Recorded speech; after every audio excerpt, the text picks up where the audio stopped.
당신의 행동이 당신의 믿음을 말한다. 사무엘상 17장 32절에서 50절 말씀으로 오늘도 하나님을 경험으로 알기를 원합니다. 여러분이 무슨 말을 하든지 무슨 행동을 하든지 그 말이나 행동은 하나님에 대해서 무엇을 믿고 있는지를 보여주는 경우가 상당히 많습니다. 우린 지금 믿음의 갈등에 대한 내용들을 몇 주째 나누고 있어요.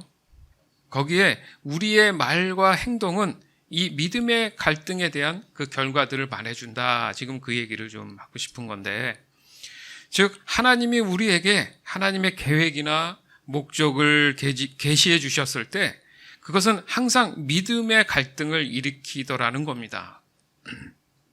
즉 하나님과의 만남은 믿음을 요구한다. 또 하나님과의 만남은 하나님의 크기의 것이다. 그리고 하나님의 계시, 초청에 대한 나의 반응이 하나님에 대한 나의 믿음의 상태를 알게 해주신다. 따라서 진정한 믿음은 행동을 요구하게 된다는 거예요. 믿음 이꼴 행동이라는 거죠. 그것을 다른 말로 우리가 순종하는 행동이라고 얘기하는 겁니다. 야고보서 2장 14절에서 22절. 나의 형제자매 여러분, 누가 믿음이 있다고 말하면서도 행함이 없으면 무슨 소용이 있겠습니까? 그런 믿음이 그를 구원할 수 있겠습니까? 어떤 형제나 자매가 헐벗고 그날 먹을 것조차 없는데 여러분 가운데서 누가 그들에게 말하기를 평안히 가서 몸을 따뜻하게 하고 배부르게 먹으십시오 하면서 말만 하고 몸에 필요한 것들을 주지 않는다고 하면 무슨 소용이 있겠습니까? 이와 같이 믿음에 행함이 따르지 않으면 그 자체만으로는 죽은 것입니다. 어떤 사람은 이렇게 말할 것입니다. 너에게는 믿음이 있고 나에게는 행함이 있다. 행함이 없는 너의 믿음을 나에게 보여라. 그리하면 나는 행함으로 나의 믿음을 너에게 보이겠다. 그대는 하나님께서 한 분이심을 믿고 있습니다. 잘하는 일입니다. 그런데 귀신들도 그렇게 믿고 떱니다. 아, 어리석은 사람이여. 그대는 행함이 없는 믿음은 쓸모가 없다는 것을 알고 싶습니까? 우리 조상 아브라함이 자기 아들 이삭을 제단에 바치고서 행함으로 의롭게 된 것이 아닙니까? 그대가 보는 대로 믿음이 그의 행함과 함께 작용을 한 것입니다. 그러므로 행함으로 믿음이 완전하게 되었습니다. 아멘. 그러므로 행함으로 믿음이 완전하게 되었습니다. 따라서 내가 하나님에 대해서 무엇을 믿고자 하는지가 지금 내가 무슨 생각을 하는지 어떤 행동을 하며 살아가는지를 정확하게 보여주고 있다라는 거예요. 사실 더 중요한 것은요, 말로는 이 우주도 다 같습니다. 그렇지 않습니까? 거짓말이라는 게 존재하게 됐잖아요. 이 거짓말이라는 것, 거짓된 말이라는 거예요. 이 말은 나타나는 그 행동과 다른 것을 얘기하지 않습니까? 그러나 보이지 않기 때문에 완벽하게 내가 속일 수 있다라고 생각을 해요. 하지만 어떤 경우도 언젠가는 자신이 행동한 것으로 인해서 그 거짓이 밝혀지는 경우가 많습니다. 그러나 이 행동함도 마찬가지예요. 행동함도 사람을 속일 수 있어요. 그럴 때는 마음의 어떤 중심에서 스스로 그것이 잘못된 것임을 알면서도 불구하고 자기 자신도 속이는 결과를 가지고 온다는 거예요. 그걸 합리화라고 하죠. 이런 상태라면은 정말 구제받을 수 있는 그런 상황이 아니라는 거예요. 너무나 심각한 상태입니다. 이것을 거의 육적으로나 영적으로 사기꾼과도 같은 수준이 아니냐. 이런 말을 할 정도로 우리는 구제받을 수 없는 그런 상황들 또한 분명히 기억을 해야 될 것 같습니다. 그러나 믿음으로 하는 이 행동은 늘 신실해요. 그리고 변함이 없습니다. 어떤 경우도 흔들리지 않는다는 거예요.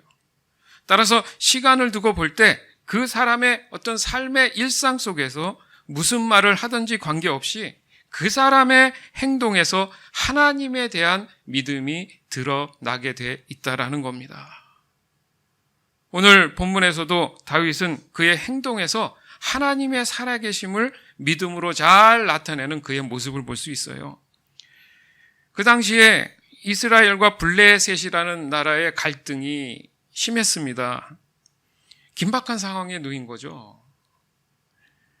더욱이 이스라엘은 이 블레셋에 의해서 힘의 어떤 무력함을 많이 느껴지는 그런 상태였어요. 자칫하면 블레셋에 의해서 이스라엘이 어려움이 이제 오는 그런 상황일 수 있다라는 얘기입니다. 그때 어린 다윗이 몸 훈련을 받은 그런 군사적인 훈련을 받은 사람도 아니고 그냥 단지 아버지의 심부름에 의해서 형들에게 어떤 음식을 좀 갖다 주려고 그 장소에 가게 됩니다. 다윗 자신도 지금 앞으로 어떤 일이 벌어질지 모르는 상황에 지금 간 거예요. 전혀 알 수 없는 그런 상황이었어요. 그런데 그가 그 순간 담대함을 가졌다. 그리고 담대함으로 그 역사를 이루었다. 이것은 바로 자신의 인생의 새로운 그런 계기를 마련하는 그런 장소가 되었다는 겁니다. 다윗의 행동은 절대 즉흥적인 것이 아니었어요. 자신이 열심히 뭔가 준비해서 가지고 있었던 그런 능력이나 지식에 의한 것이 아니었습니다. 그가 그 믿음의 갈등을 가지고 왔던 그 시기는 그 장소 그때가 아니라 더 오래전 어린 시절로 거슬러 올라갈 수 있어요. 하나님이 다윗을 사무엘 선지자를 통해서 이스라엘의 두 번째 왕으로 지명하시게 됩니다. 사무엘상 16장 12절에서 13절. 그래서 이새가 사람을 보내어 막내 아들을 데려왔다. 그는 눈이 아름답고 외모도 준수한 홍안의 소년이었다. 주님께서 말씀하셨다. 바로 이 사람이다. 어서 그에게 기름을 부어라. 사무엘이 기름이 담긴 뿔병을 들고 그의 형들이 둘러선 가운데서 다윗에게 기름을 부었다. 그러자 주님의 영이 그날부터 계속 다윗을 감동시켰다. 사무엘은 거기에서 떠나 라마로 돌아갔다. 아멘. 하나님이 작정하신 다윗. 그래서 기름 부음에 의해서 주님의 영이, 하나님의 영이 그날부터 그 시점에서 세월이 흘러서 이제 블레셋 앞에 그 사건의 현장까지도 하나님이 그 영이 함께 하셨다. 그래서 다윗을 늘 감동시켜 주셨다. 그 말씀이죠. 다윗은 그 당시에 많은 형제 중에 막내였어요. 사무엘이 그 아버지 이새를 찾아가서 자네 자녀 중에 내가 왕으로 지명을 받는 그런 하나님의 말씀을 받았다. 해서 찾아보니 그 자리에 없었던 겁니다. 다윗은 그 시간에 들판에서 양들을 돌보고 있었죠. 자, 이것을 봤을 때 그 중에 하나를 그냥 대충 고르는 것이 아니라 하나님의 작정하심, 계시하심은 그 대상이 명확하다라는 얘기예요. 여러분의 삶도 마찬가지예요. 각자에게 하나님이 주신 비전들이 다를 수 있습니다. 그 자리에서 안 보인다고 해서 그래 있는 사람이 해 이렇지 않다라는 거예요. 하나님은 명확하게 그 사람에 대한 분명한 비전을 갖고 계신다는 것을 여러분 반드시 기억할 필요가 있는 겁니다. 즉 다윗이나 모세나 이 아브라함이나 지금 우리 모두 그 누구도 상관없이 하나님의 뜻에 의해 어떤 순간이 오던 간에 하나님은 순종, 믿음의 순종을 요구하고 계신다는 거예요. 그때 일어나는 그 믿음의 갈등 안에서 나는 그 하나님이 주신 그 믿음을 붙잡고 나갈 것이냐 아닐 것이냐는 문제로 우리의 인생은 늘 다른 곳에 서 있을 수 있다는 얘기입니다. 즉 믿음의 사람들의 공통점, 그들 모두는 순종을 행동으로 옮긴 사람들이었다라는 거예요. 어떤 것도 묻지 아니하고 알겠습니다 하고 받아들이는 그 믿음 안에서 그들의 삶 안에 그 행동으로 나타났던 그 모습들이 공통점이라는 얘기입니다. 다윗 또한 자신의 행동을 통해서 그가 하나님에 대해서 무엇을 믿고 있는지를 분명히 보여주고 있어요. 아브라함의 아내 사라의 이름이 되기 전에 사레라는 그 인물 또한 보면 그녀의 행동이 하나님에 대해 정말 무엇을 믿고 있는지를 잘 설명하고 있습니다.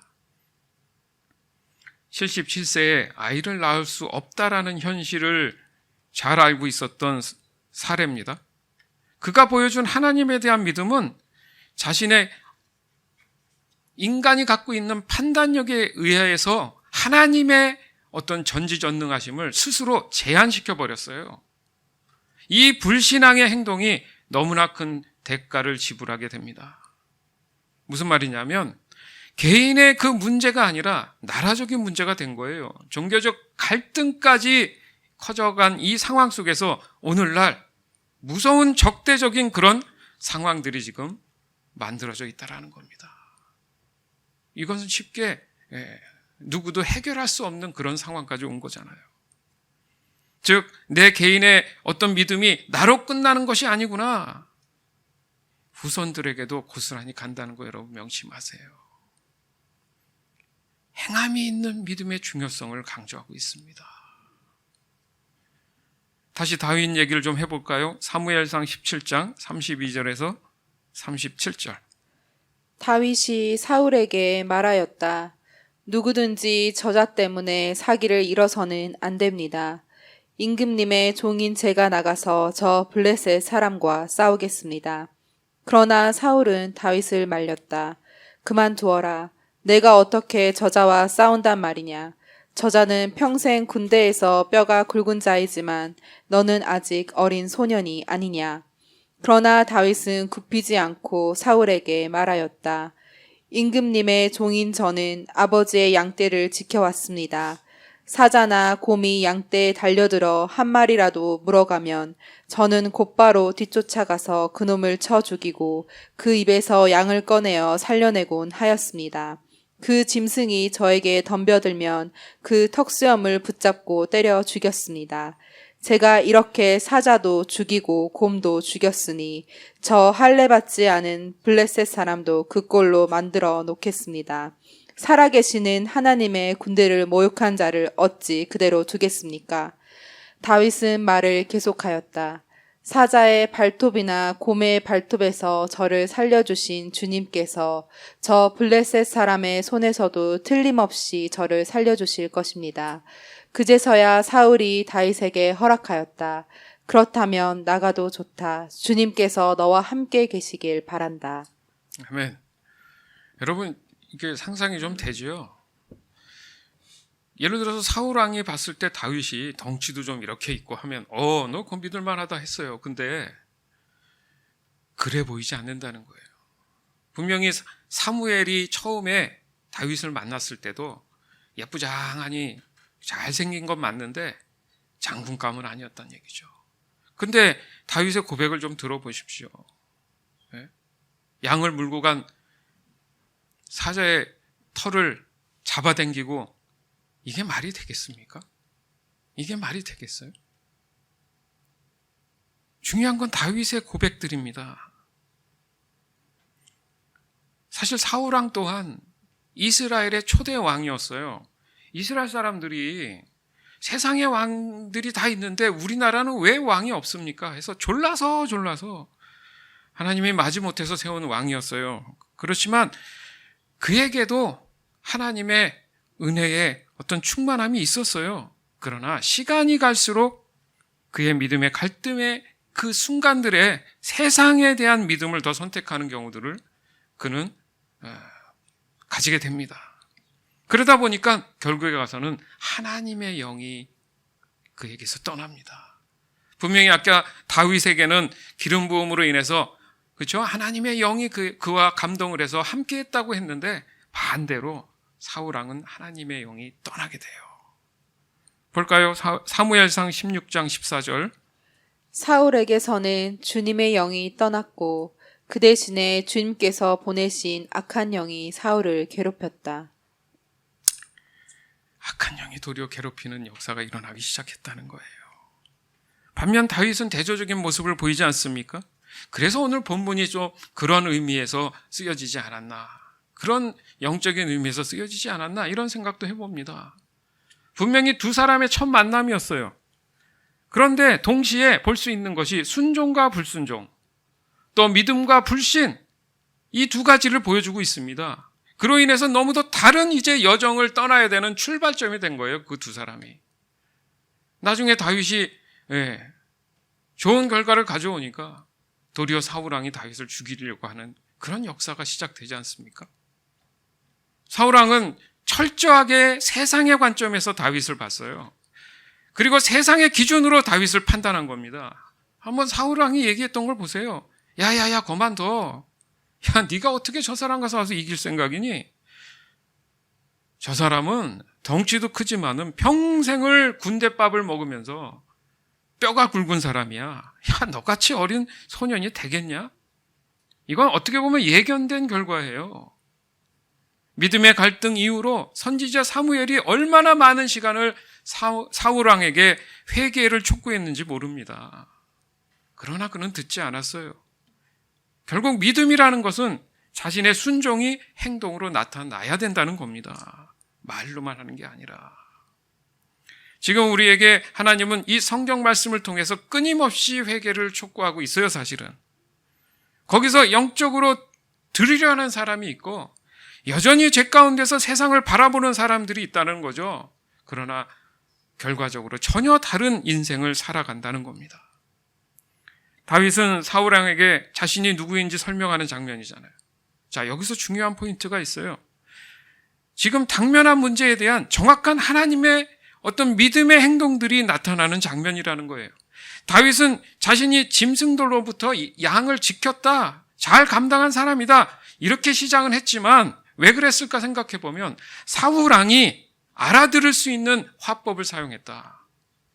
아까도 우리 상담 사역부에서 그렇잖아요. 대화를 함에 있어서 그 사람이 이해할 수 있도록 대화를 이끌어라. 그래야 사울왕이 일단 귀가 쫑깃할 거 아닙니까? 그러나 다윗은 분명히 밝혔어요. 그 뜻을 굽히지 않고 밝혔습니다. 살아계시는 하나님의 군대를 모욕하는 저자를 어떻게 그냥 둘 수 있습니까? 사자의 발톱이나 곰의 발톱에서 저를 살려주신 주님께서, 이게 핵심인 거예요. 본인이 한 게 아니고 저요? 이런 일이 있었습니다. 제가 좀 한 싸움 하거든요. 이렇게 얘기하지 않았다는 얘기예요. 그 모든 것은 하나님께서 하셨습니다. 따라서 저 블레셋 사람의 손에도 틀림없이 저를 하나님께서는 살려주실 겁니다. 근데 여러분이 읽을 때 그제서야 사울왕이 다윗을 허락했다. 그랬구나. 그리고 하는 얘기가 주님께서 너와 함께 하길 바란다. 여러분 상황상 정황상 한번 들어보세요. 갑자기 사울왕이 믿음이 생긴 모습일 것 같습니까? 다윗이 가지고 있었던 하나님에 대한 그 믿음의 모습. 그러나 사울왕은 그것을 깨닫지 못했을 거라는 거예요. 현장에서 사울왕의 말투가 과연 어땠을까? 그래 알았어. 야 그렇게까지 얘기하는데 뭐 정그러면 한번 해볼래? 야 나도 사실 하나님이 세운 왕이야. 근데 내 말씀도 잘 안 들어주시더라. 뭐 이런 느낌 아닐까요?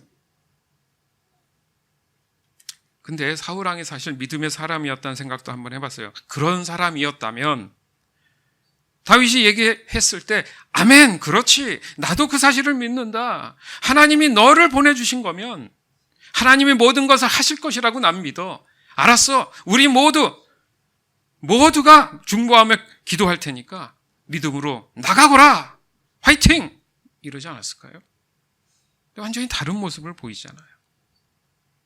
다윗은 그날이 오기까지 믿음의 갈등을 넘어서서 하나님과 동행하며 순종하는 그 삶을 날마다, 즉 하나님을 경험하는 그 일상들을 현실에서 늘 보내고 있었다는 증거예요. 갑자기 된 게 아니라는 겁니다. 여러분은 그런 믿음의 준비를 하고 있습니까? 갑자기 어떤 일이 닥쳤을 때 어떻게 감당할 겁니까? 그리고 하나님이 준비하신 그 날이 결국 그 현실로 다가왔던 거예요. 다윗은 전혀 몰랐잖아요. 다윗이 그 세월만큼 그 신실했던 그 시간들, 그 믿음을 지켰던 시간들, 행동으로 믿음을 보여줬던 그 시간들, 그것이 바로 결과적으로 현실에서 역사하기 시작했다는 거죠. 그러나 중간에 다윗도 사울왕처럼 그랬다면 사울왕과 같은 결과를 가져오지 않았을까? 우리의 신앙도 적용해 볼 필요가 있는 거예요. 처음 잘 믿었다고 해서 끝까지 잘 믿는 게 아니에요, 여러분. 처음에 가졌던 하나님 주신 그 은혜를 붙잡고 평생을 신실하면서 살아가야 됩니다. 중간에 어려운 일을 왜 없겠어요? 그랬을 때 믿음이 작동하고 행동으로 나타나는 겁니다. 사무엘상 17장 38절에서 39절. 사울은 자기의 군장비로 다윗을 무장시켜 주었다. 머리에는 노투구를 씌워주고 몸에는 갑옷을 입혀주었다. 다윗은 허리에 사울의 칼까지 차고 시험삼아 몇 걸음 걸어본 다음에 사울에게 이런 무장에는 제가 익숙하지 못합니다. 이렇게 무장을 한 채로는 걸어갈 수도 없습니다. 하고는 그것을 다 벗었다. 그렇게 무장을 해본 일이 없었기 때문이다. 제 말이 맞죠? 사울왕의 관점을 알겠으면 나가봐 하면 그냥 둬야 되는데, 예? 훈련도 안 받고 왜소한 것 같이 느껴지는 이 다윗에게 투구를 세우고, 예? 그 무거운 칼을 채우니까 질질 끌듯이 몇 걸음 가지를 못했던 거 아닙니까? 어떻게 싸워요? 싸우기도 전에 끝나죠.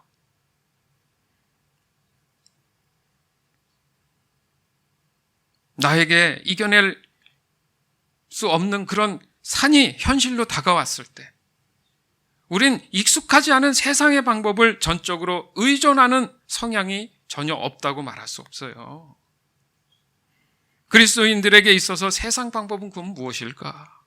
그것은요, 하나님의 허락한 만큼의 필요에 의한 도구들일 뿐이에요. 우리가 생각하는 무기가 있습니다. 에베소서 6장에도 있지만은 우리에게 익숙한 무기는 믿음으로 무장된 기도와 말씀과 예배예요. 거기에다 하나 더 한다면은 제자화된 영적인 모습들이라는 거예요. 그게 우리에게 무기다. 뭘로 할 수 있습니까? 다윗을 보면 할 수 있다는 거예요. 전혀 군사훈련을 받지 않은 친구가, 예? 도리어 그 물건들이 불편하다고 얘기합니다. 필요 없다고 얘기합니다. 얼마나 황당한 일입니까? 하나님의 역사가 다 그렇게 일어나지 않았어요? 성경을 보면 인간의 방법이 하나도 적용된 게 없어요.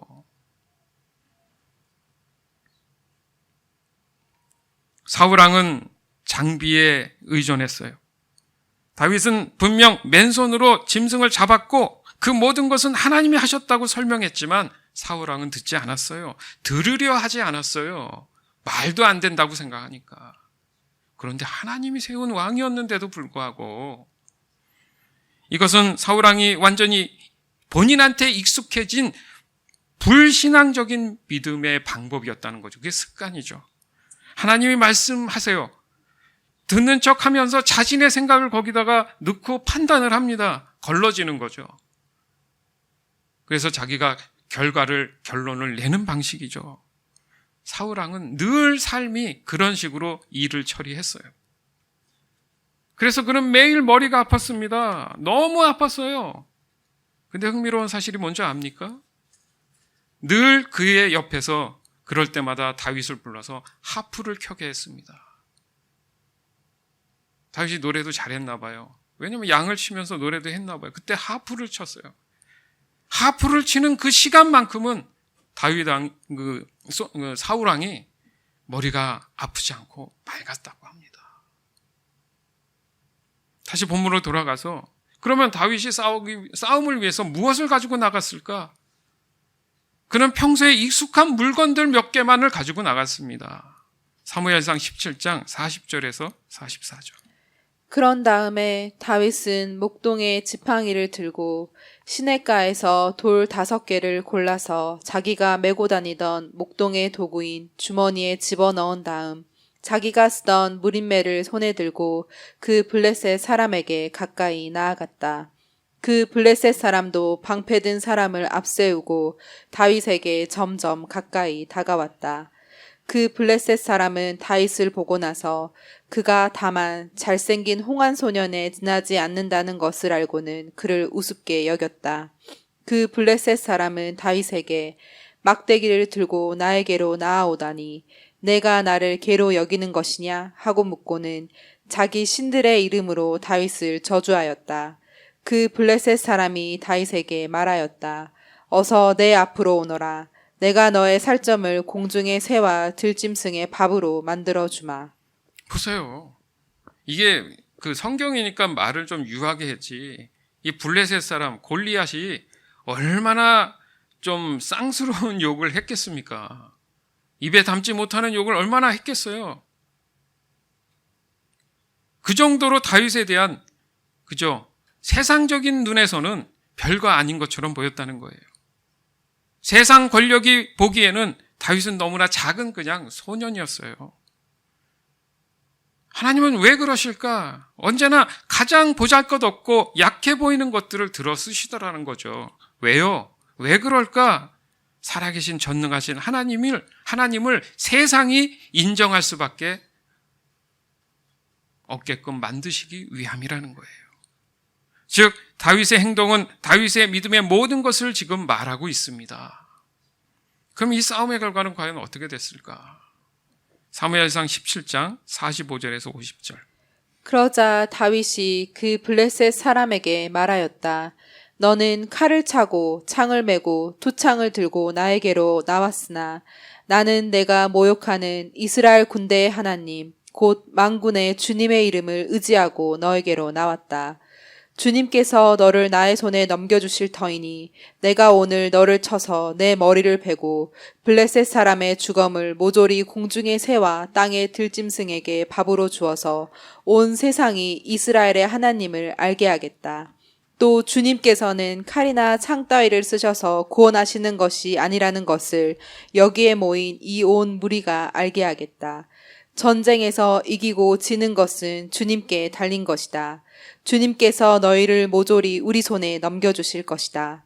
드디어 그 블레셋 사람이 몸을 움직여 다윗에게 점점 가까이 다가오자 다윗은 재빠르게 그 블레셋 사람이 서 있는 대열 쪽으로 달려가면서 주머니에 손을 넣어 돌을 하나 꺼낸 다음 그 돌을 무림매로 던져서 그 블레셋 사람의 이마를 맞추었다. 골리앗이 이마에 돌을 맞고 땅바닥에 쓰러졌다. 이렇게 다윗은 무림매와 돌 하나로 그 블레셋 사람을 이겼다. 그는 칼도 들고 가지 않고 그 블레셋 사람을 죽였다. 아멘. 말 잘못한 거죠. 골리앗이 그죠? 실수한 거죠. 감히 아주 간단한 방법으로 하나님의 역사를 이루십니다. 누굴 통해서? 다윗의 믿음을 통해서. 우리는 이 믿음에 대해서 우리가 관심이 있어야 돼요. 골리앗은 여러 가지로 우리가 표현하지 않습니까? 세상의 어려움, 내가 넘을 수 없는 한계를 눈앞에 보는 그 관점으로 많이 얘기해요. 그럴 때 나는 이 담대함을 갖고 있는가? 과연 나는 갖고 있는가? 너는 창을 차고 칼을 가지고 투창을 들고 나와서 나를 이기려 하지만 그러나 나는 하나님 곧 만군의 주님의 이름을 의지해서 너에게 간다. 이런 믿음이 있습니까? 실제적인 삶에서 행동에서 이런 믿음으로 나갈 수 있습니까? 조그만 어려움이 오면 두려워하고 떨려하고 하나님은 그런 사람이 되지 말라고 오늘 이 귀한 본문 이런 말씀을 우리에게 주시는 거예요. 어떻게 돌멩이 작은 거 하나로 이마에 맞춰서 죽였을까? 이것은 영적인 의미가 있는 거예요. 그리고 강조하지 않습니까? 그는 칼도 들지 않고 아무것도 가지지 않고 블레셋 사람을 죽였다. 왜 이 말씀을 굳이 하실까?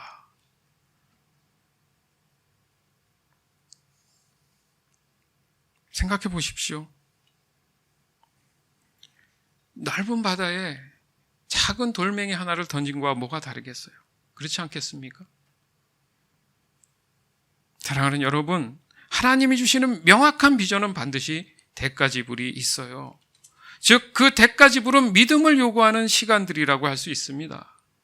그리고 내가 하고 있는 지금의 이 모든 행동은 나의 믿음의 현 주소가 된다는 거예요. 즉, 내가 말하는 것과는 상관없이 나의 행동이 내가 하나님에 대해서 무엇을 믿고 있는지 지금 현실에서 나타나고 있다는 겁니다. 또한 하나님에 대해서 무엇을 믿고 있는지에 따라서 나의 행동과 또 내가 어떻게 사느냐를 결정짓는 것을 우리는 반드시 깨달아야 돼요. 오늘 이 말씀도 한 주간 꼭 묵상하시기 바랍니다. 우리 삶에 있어서 너무나 적용돼야 되는 말씀들이에요. 행함이 없는 말로만 하는 믿음은 거짓된 생명이 없는 죽은 믿음과 같습니다. 믿음의 갈등은 결국 지금 나의 믿음에 대한 행동으로 나타나는 거예요. 따라서 나의 모든 행동은 나의 믿음을 말해준다. 반드시 기억하세요. 저는 진심으로 여러분이 복된 삶을 단 한 사람도 빠짐없이 살아가기를 원합니다. 그러기 위해서 하나님이 주시는 이 말씀들을 믿음으로 붙잡고 순종하는 날마다 신실한 그 모습이 일상에서 행동으로 나타나는 저와 여러분이 되기를 주님의 이름으로 간절히 축원합니다. 아멘.